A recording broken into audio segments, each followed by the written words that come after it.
My wife's family made fun of me for being just a builder until I revealed my net worth, and the room went completely silent.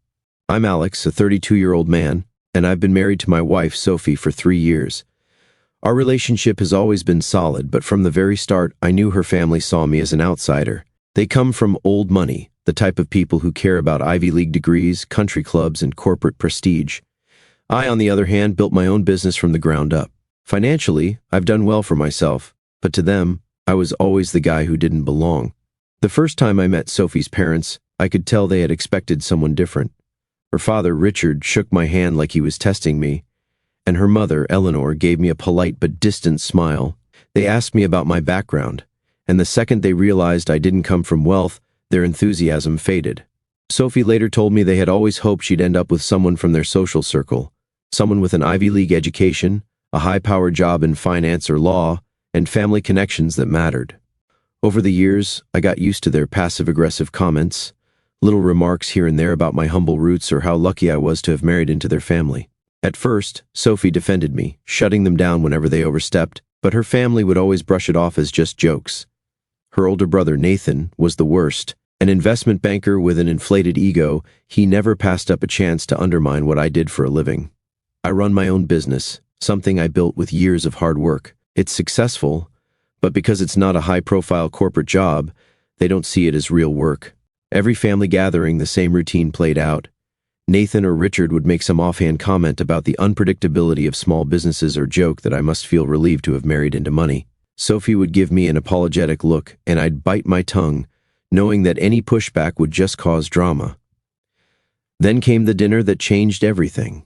Sophie's parents invited us to an upscale restaurant, the kind of place where the menu doesn't have prices.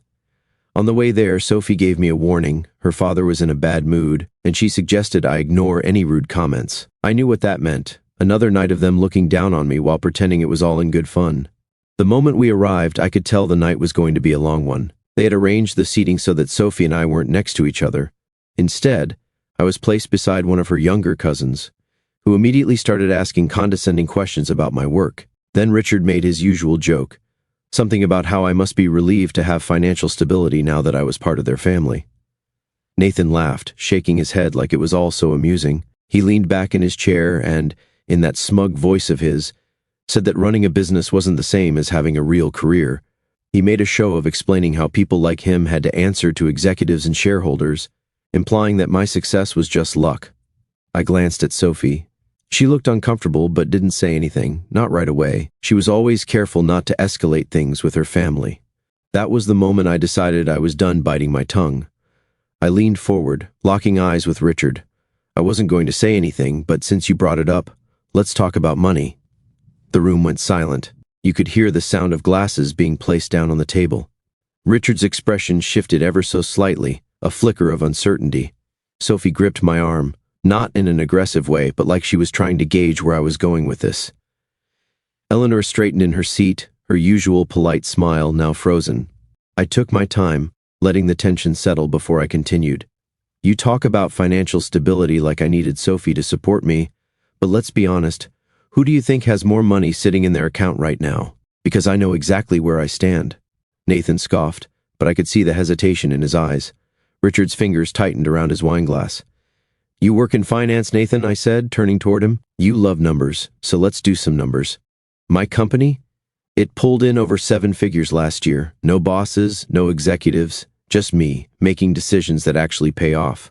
And unlike the firms you work for, I don't have to worry about getting laid off if the market shifts. Nathan's smirk disappeared. Richard's jaw tightened. They weren't expecting this. I leaned back, letting the weight of my words sink in. So, if we're talking about money, let's be real. I didn't marry into stability. Sophie and I are partners. If anything, she's the one who benefits from what I bring to the table. Eleanor cleared her throat, trying to regain control of the conversation. Alex, dear, we never meant... I didn't let her finish. I know exactly what you meant. Every dinner, every comment, it's the same thing.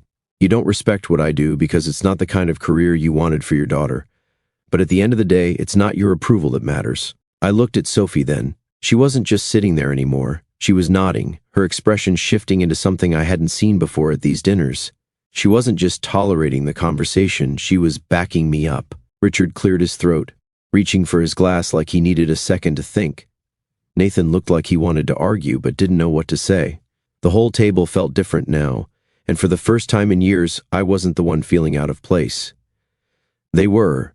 The moment the words left my mouth, the energy at the table shifted.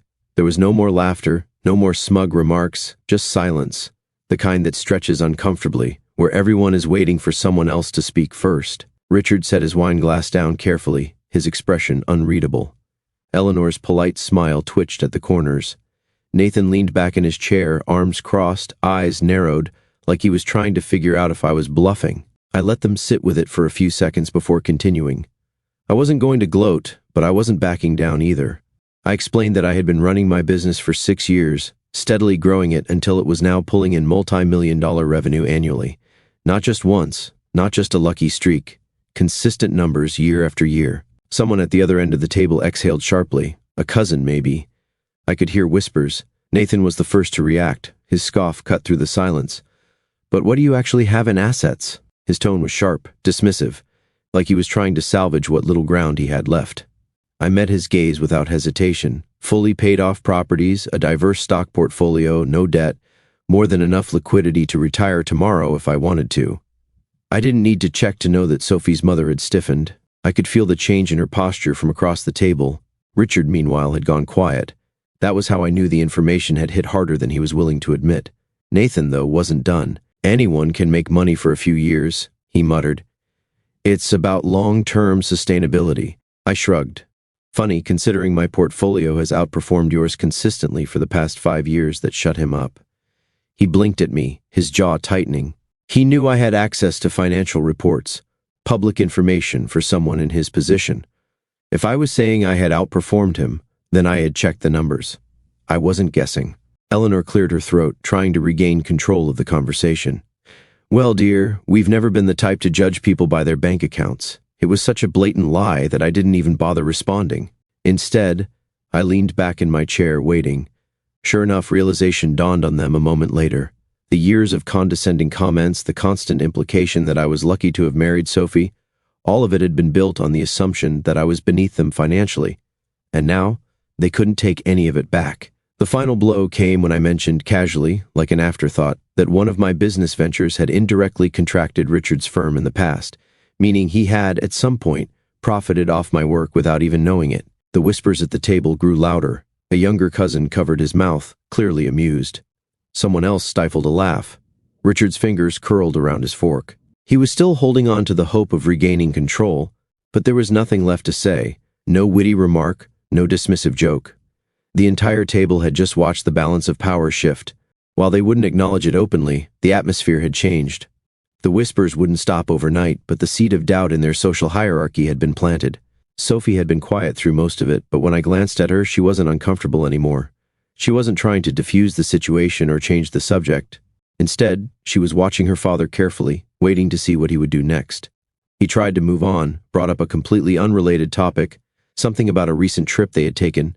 Nobody followed his lead. The dinner limped along after that, but the mood had soured. Eleanor started acting overly sweet to me, throwing in exaggerated compliments, like that would erase years of condescension. Nathan stayed silent, his ego clearly still recovering. When Sophie gave me a subtle nod, I knew it was time to go. We stood, and as I shook Richard's hand, I met his gaze one last time. Next time, maybe get to know someone before assuming you're better than them. His grip tightened slightly before letting go. No response, just a tight-lipped nod. We walked out, leaving them to sit in their own discomfort. The fallout started before we even got home. Sophie's phone vibrated on the car ride back, messages flooding in, the family group chat blowing up. Some cousins found the whole thing hilarious, sending crying, laughing emojis. Others, mostly the older generation, weren't amused. Richard's message came in first. Passive-aggressive, of course. Something about insecurity and showing off. I didn't hesitate before responding, just correcting the record. I'm done being disrespected. Nathan, interestingly, stayed silent. No snide remarks, no attempts to reclaim lost ground.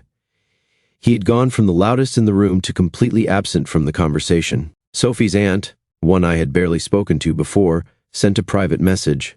She admitted she had always found Richard insufferable and enjoyed watching him get taken down a notch. Then came the expected call from Eleanor. She didn't message me, she went straight to Sophie. The same tone she always used when trying to manipulate her daughter, soft, disappointed, as if Sophie had done something wrong. She claimed the whole thing had been blown out of proportion, that I had taken things too personally. I made my stance clear: I'm not dealing with this anymore. Sophie hesitated, but in the end, she agreed. She told her father that if he wanted a relationship with her, he needed to respect her husband. No more snide remarks, no more looking down on me. His response was exactly what I expected: an ultimatum: get your husband in check, or don't expect this family to welcome him. Sophie didn't even hesitate this time. Then I guess we won't be coming around. The family split into factions after that. Some took Richard's side.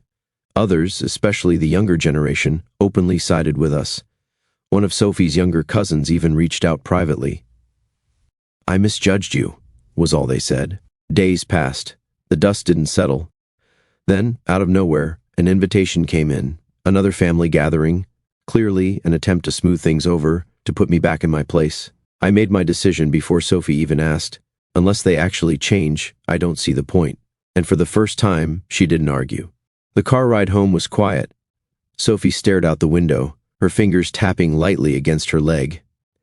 Every so often, she glanced at me, like she wanted to say something but wasn't sure how to start. Eventually, she spoke, admitting she was relieved I had finally stood up for myself, but she also knew her family well enough to predict their next move. They weren't the type to let things go. Her phone vibrated then, again and again. The family group chat had exploded. The first messages came from the younger cousins, short reactions, mostly laughing emojis and messages like, "That was legendary," or "Best dinner ever." Then came the more serious ones. Sophie's mother sent a long message about how I had created unnecessary tension.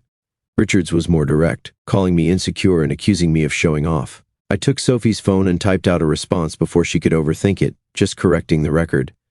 "I'm done being disrespected." Then I handed the phone back to her. Nathan was noticeably absent from the conversation. The same person who had spent years making snide comments about me had nothing to say now.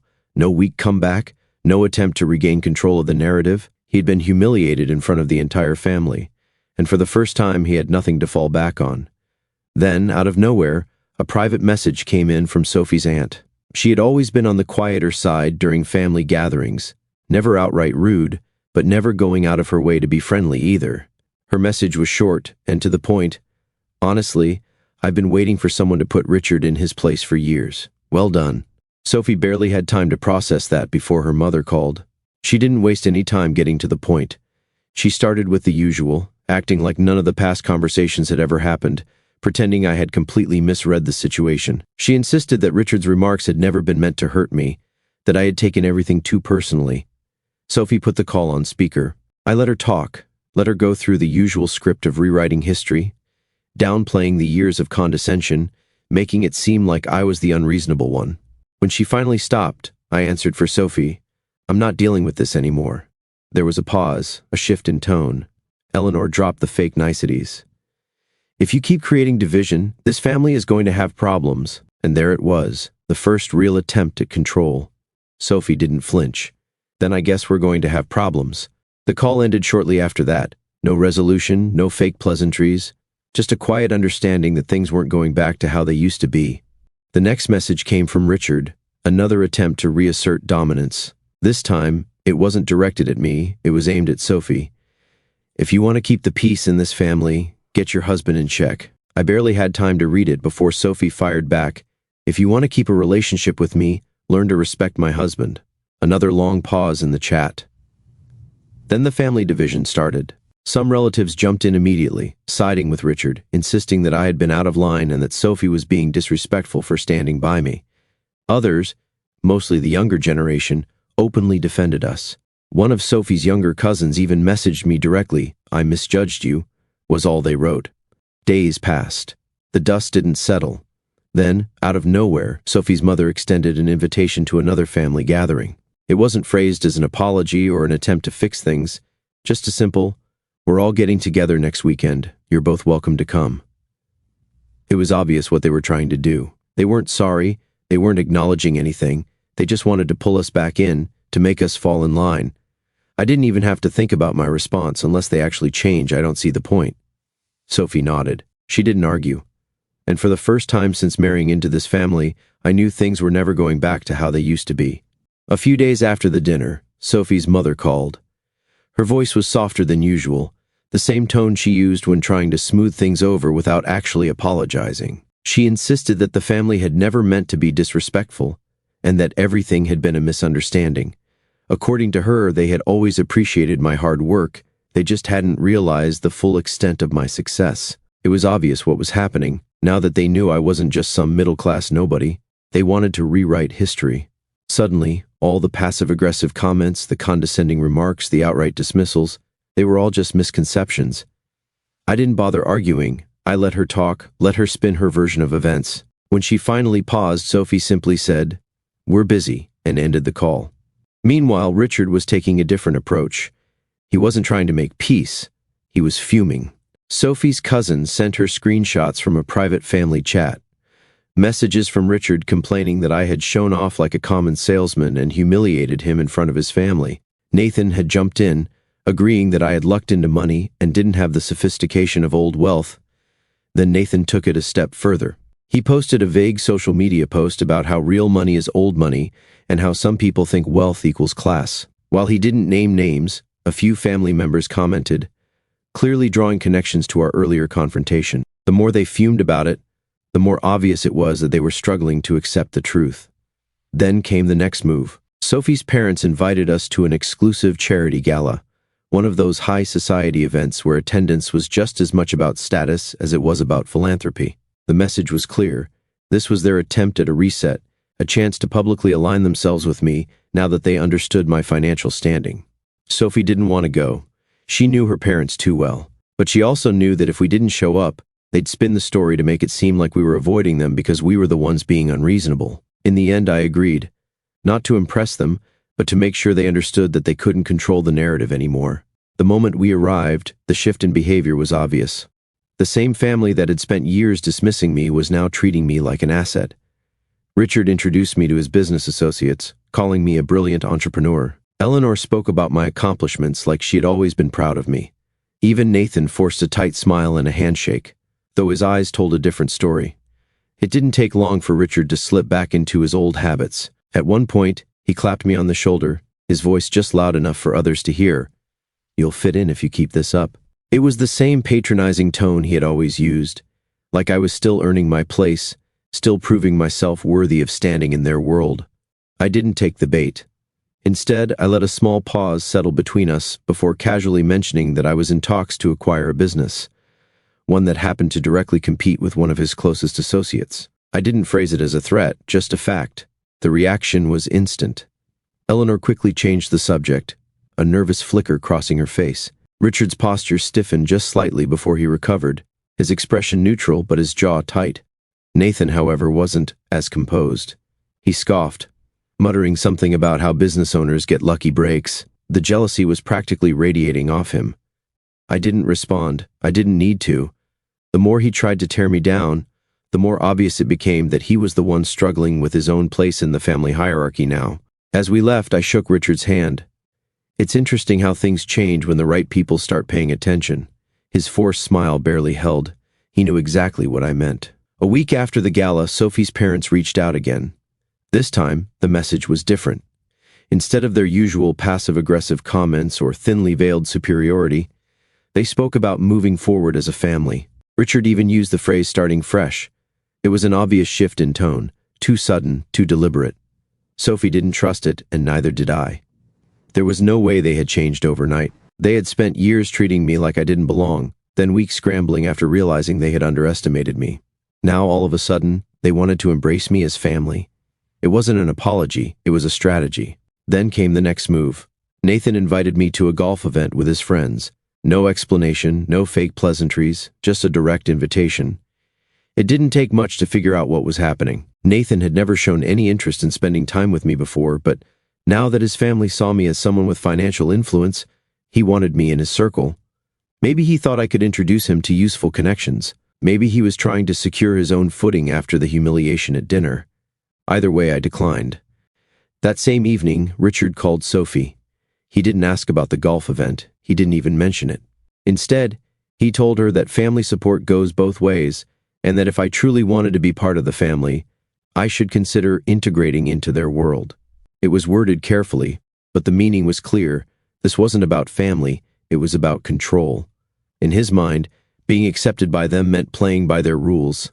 A few days later, the real reason behind their sudden change in attitude became clear. A mutual acquaintance mentioned offhandedly that Richard's company had taken a hit due to market downturns and poor investment choices. While they still had wealth, liquidity had become an issue, and they were scrambling to maintain their usual lavish lifestyle without selling off major assets. I didn't even have to ask how long this had been going on. The timing made sense. They found out about my financial success, and suddenly, they were eager to mend fences. Sophie's mother wasn't subtle about it either. She had never shown any real interest in my work before, but now she was suddenly asking pointed questions about my business, casual at first, asking about my expansion plans, how I handled investments, whether I had considered partnerships. It was so painfully obvious that even Sophie picked up on it immediately. Then Sophie's cousin, the one who had been sending her family chat screenshots, messaged again.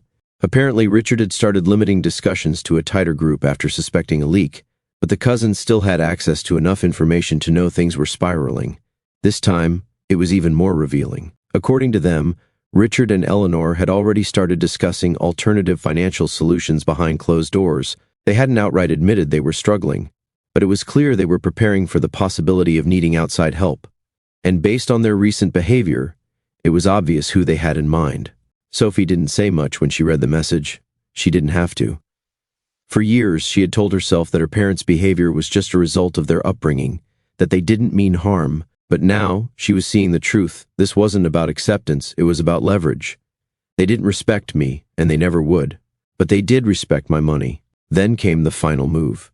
Richard and Eleanor invited us to dinner. Nothing fancy this time, just a private meal at their house, framed as a discussion about family unity. We went, not because we believed them, but because we wanted to see just how far they would take it. The moment we sat down, Richard steered the conversation toward business. He spoke about market volatility, the importance of making smart financial moves, the benefits of investing in family stability. He took his time, making it sound as casual as possible, but the message was crystal clear. Then, finally, he said it. Investing in family is always a smart move. There it was, the entire reason for the dinner. I didn't even hesitate. I looked him in the eye and asked, "Are you trying to mend fences, or are you looking for a bailout?" The room went silent. Eleanor's expression barely shifted, but there was a brief flicker of something in her eyes, a calculation. She was waiting to see how Richard would respond. At first, he played the role of the insulted father. He leaned back, sighed, acted as if I had deeply misread the situation. But then, just as quickly, he pivoted. Helping family is a sign of loyalty. I didn't let him continue. I don't mix personal relationships with business. There was nothing left to say after that. Eleanor's face hardened. The polite warmth disappeared in an instant. She didn't even try to cover it up. "I guess we were wrong about you after all." Sophie stood up before I could. "No, you weren't." And just like that, we walked out. After we walked out of that dinner, the shift was immediate. Sophie's parents dropped the fake kindness entirely. There were no more forced smiles, no more pretenses of family unity. Instead, the passive-aggressive comments started rolling in. Sophie's mother took the lead, sending carefully worded messages about how money changes people and how true family stands by each other in tough times. She never directly accused me of anything, but the implication was clear. In her mind, I was the problem, not because of anything I had done, but because I refused to be used. Nathan, as expected, made his own attempt at a public jab. He posted online about how some people think wealth means they can abandon family, throwing in a long-winded caption about loyalty, respect, and real values. It was the same old act, subtle enough to avoid direct confrontation, but obvious enough that anyone who knew the situation could see what he was doing. I ignored it. But then my business got dragged into it. A mutual business connection reached out. Apparently, Richard had been bad-mouthing me in professional circles, calling me untrustworthy and financially reckless. He was careful with his wording, never outright slandering me, but planting enough doubt that people might hesitate before working with me. What he didn't realize was that I had already been one step ahead. Instead of retaliating directly, I reached out to a shared investor, someone I knew had been considering a deal with Richard's firm. A quick conversation was all it took to confirm what I already suspected. Richard was in deeper financial trouble than he let on. He had been banking on new investments to stay afloat, and now, thanks to his own pettiness, I had the opportunity to quietly pull that safety net away. Not long after, that investor backed out of the deal. The fallout was immediate. Richard had been counting on that funding, and losing it sent his already struggling company further into crisis. He must have figured out what happened because the next thing we knew, Sophie got a call from him. This time there was no subtlety, no fake warmth, no pretending. He told her directly that if I refused to help the family, then she should reconsider our marriage. That was it. The final line had been crossed. Sophie didn't hesitate this time. She told him, if you cared about me, you wouldn't try to use my husband. And then she ended the call. After everything, the years of passive-aggressive remarks, the sudden shift when they learned about my financial success, the manipulation, the blatant attempt to secure a bailout, there was nothing left to salvage. They had never valued me as a person. They had only valued what they thought they could take from me. That night, Sophie and I made a decision. No more messages, no more explanations, no more attempts to justify ourselves. We were done. The next morning, Sophie's mother sent one last message. It was long, emotional, dramatic, claiming Sophie was choosing money over family and that she would regret this decision one day. Sophie read it, sighed, and deleted it without responding. I took it a step further. I blocked both Richard and Nathan permanently. No second chances, no opportunities for them to crawl back when they realized they had overplayed their hand. But Sophie hadn't blocked them yet, and later, her phone buzzed with an unknown number. A single message, if you ever grow up, you know where to find us. It was Richard. In the following days, the extended family divided. Some relatives reached out quietly, admitting that they understood why we had cut ties. Others, mostly the ones who still clung to Richard's influence, blamed me for tearing the family apart. Sophie's cousin, the same one who had been feeding us information, sent one last update. Richard was furious, not just because we had walked away, but because he had lost control. He was ranting to anyone who would listen, blaming me for ruining their reputation and turning Sophie against her own family. I didn't care. A few nights later, as we sat on our balcony watching the city lights, I looked at Sophie and said, "They never respected me. They only respected what they thought they could take from me." She didn't argue. She just nodded, because now she saw the truth too. A few weeks after we cut ties, a letter arrived. It was from a lawyer, Sophie's parents' lawyer. The language was formal, but the message was clear. They were considering legal action against me for defamation and financial interference. According to them, I had intentionally sabotaged Richard's business deals and caused harm to their family's reputation. I read the letter twice, then set it down and laughed. It was so ridiculous, so desperate that I almost didn't take it seriously. But when I looked at Sophie, she wasn't laughing. She wasn't scared, but she was tired. She knew her parents too well. They didn't care about winning, they just wanted to intimidate us into submission. I contacted my lawyer immediately. He read the letter, sighed, and reassured me that it was nothing more than an empty threat. There was no legal basis, no actual claim. It was just another manipulation tactic, hoping we would fold under pressure. His advice was simple: ignore it. If they actually filed something, we'd handle it then. A few days later, Sophie's mother made her final move. She sent Sophie one last message, long and dramatic, full of guilt-tripping and emotional manipulation. It was all about how Sophie had betrayed her family, how they had always loved her, how she was letting money destroy their bond. The entire message was designed to make her doubt herself, to make her believe she was the one at fault. Sophie didn't hesitate. She responded once, "You tried to manipulate us for money. We are done." Then she blocked both of them. Not long after, extended family started reaching out. Sophie's aunt, the one who had quietly enjoyed watching Richard get put in his place, now pleaded with her to meet them halfway. She claimed that, despite everything, family should come before pride. But Sophie stood firm. She wasn't the one who had walked away, her parents had. They had shown their true priorities, and she was done pretending otherwise. Then Nathan lost control. He called me, his voice full of barely contained rage. He didn't try to be subtle this time. He went straight for accusations. I had ruined their family. I had torn them apart. I had destroyed their father's business and their family's legacy. I didn't argue. I didn't yell. I just asked one simple question: so, the only way to be accepted was to fund your father's mistakes? There was a pause. For the first time, he had no comeback. Then, without another word, the line went dead. Hours later, Richard made his final move.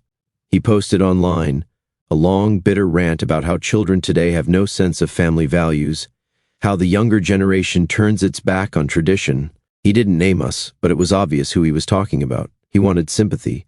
He wanted people to believe that he was the victim in all of this. Meanwhile, a mutual business contact sent me an update of their own. Richard was scrambling. After the investor backed out, he had been forced to seek funding elsewhere, but word had spread. He had lost credibility. Nobody wanted to take the risk. His company was sinking, and no amount of public complaining was going to change that. That same night, Sophie made her final decision. She sent one last message. "You showed us what we meant to you. Goodbye."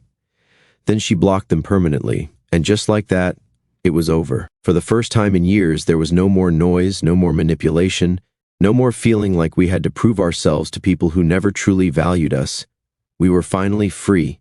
1 year later, life was completely different. Peaceful, free from the constant weight of Sophie's family. Without them lurking in the background, waiting for another opportunity to manipulate, Sophie and I thrived. Sophie threw herself into her career, and without the constant belittling and second-guessing from her parents, she excelled. She took on a leadership role, gained recognition in her field, and finally felt confident in her own abilities, something her family had always chipped away at. My business was stronger than ever. A few months after cutting ties, I secured a major deal, expanding into a new market. It was the kind of success that Richard and Nathan would have pretended to celebrate if they had still been in our lives, but only because they would have seen it as an opportunity to latch onto.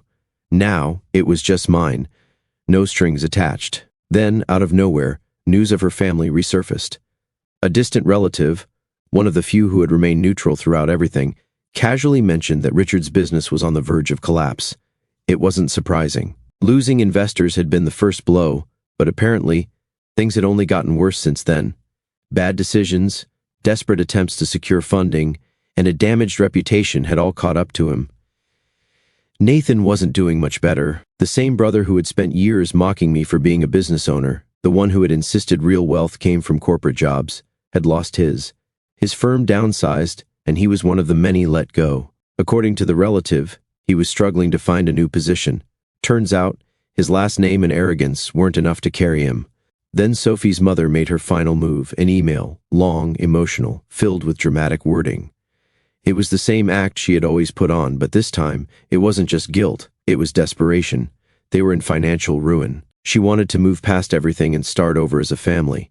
Sophie didn't respond. She didn't even hesitate. She read it, then deleted it. No reply, no explanation, just gone. Days later, her cousin, the same one who had been feeding us information, sent one last update. Sophie's parents were now blaming her for cursing the family. Their downfall, in their minds, wasn't due to their own mistakes, greed, or manipulation. No, it was because their daughter had dared to stand up for herself.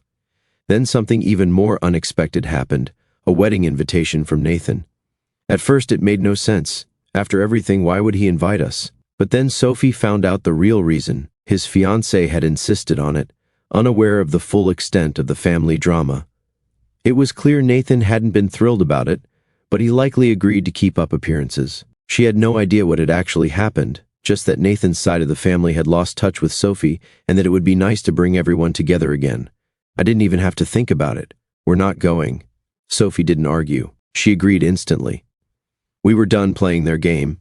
Then came the last message from Nathan, "You'll regret cutting off your family when you need them one day." Sophie didn't respond. Just like with her mother's email, she deleted it. The real irony? We didn't need them. Not now, not ever. A week later, my family, who had always embraced Sophie as one of their own, threw us a surprise anniversary party. No hidden agendas, no guilt trips. Just love, support, and the kind of warmth that Sophie had never experienced from her own family.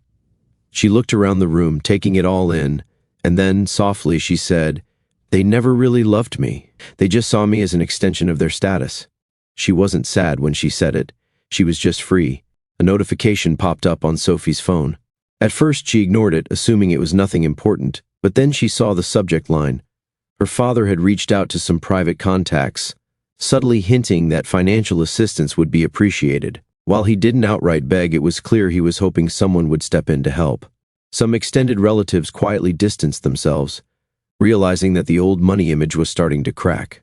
He claimed he was struggling due to family betrayal and that his own daughter had chosen money over love.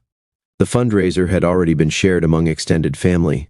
Some had left supportive comments, but others weren't as convinced.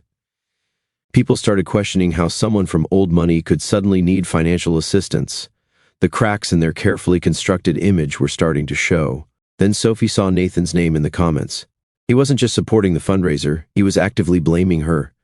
His comments were bitter, accusing her of choosing an outsider over real family and throwing away loyalty for greed. He framed it like they had no choice but to ask for help because Sophie had abandoned them in their time of need. But what neither of them had expected was the backlash. People weren't buying the story. The comment section started turning against them. Strangers and even some extended relatives began calling them out. Some pointed out that a supposedly wealthy and powerful family shouldn't have been in this situation to begin with. Others outright criticized Richard for trying to guilt-trip his own daughter into paying for his failures. Then Sophie's cousin, the same one who had leaked family chat screenshots before, sent her one last message, more screenshots. This time, it was a conversation between Richard and Eleanor, bad-mouthing Sophie to anyone who would listen. They called her brainwashed by me, claimed I had turned her against them, and even suggested that she was no longer their daughter. Sophie didn't hesitate. She made a single statement to the extended family chat: "I will not be guilted into funding the same people who never respected me or my husband. This chapter is closed." The fallout was immediate. Nathan sent one last furious message calling her selfish and declaring that she was no longer welcome in the family. Sophie didn't respond. She didn't argue. She didn't justify anything. She just deleted the message. I looked at her and said, "You were never really welcome to begin with. They just wanted to control you." A few weeks passed, and the fundraiser quietly disappeared. It barely raised any money before being taken down. Word spread fast. Richard and Eleanor had spent years acting superior to everyone else, only to end up begging for money. Their reputation was in ruins. The social circle they once relied on for influence wanted nothing to do with them. Then came the final nail in the coffin. Richard's business officially shut down. Poor management, bad investments, and sheer arrogance had finally caught up to him. The man who once mocked me, who sneered at small business owners, had lost everything. Nathan wasn't faring much better. A mutual acquaintance casually mentioned that he had been couch surfing since losing his job. Apparently, he had burned so many bridges in his industry that no one was willing to hire him. He had spent his whole life looking down on others, assuming his last name would carry him. Now, that name meant nothing. Then, one night, Sophie's phone buzzed. An unknown number, a single message: "If you ever grow up, you know where to find us." It was Richard. Sophie stared at it for a few seconds, then deleted it without replying. That was it. The final thread had been cut. We spent that evening on our balcony, a bottle of wine between us, the city lights stretched out in front of us, and for the first time in a long time, there was nothing hanging over us. No manipulations, no guilt, no drama, just peace. We raised our glasses to a future where we were surrounded only by people who truly loved and respected us, not by those who only valued what they could take.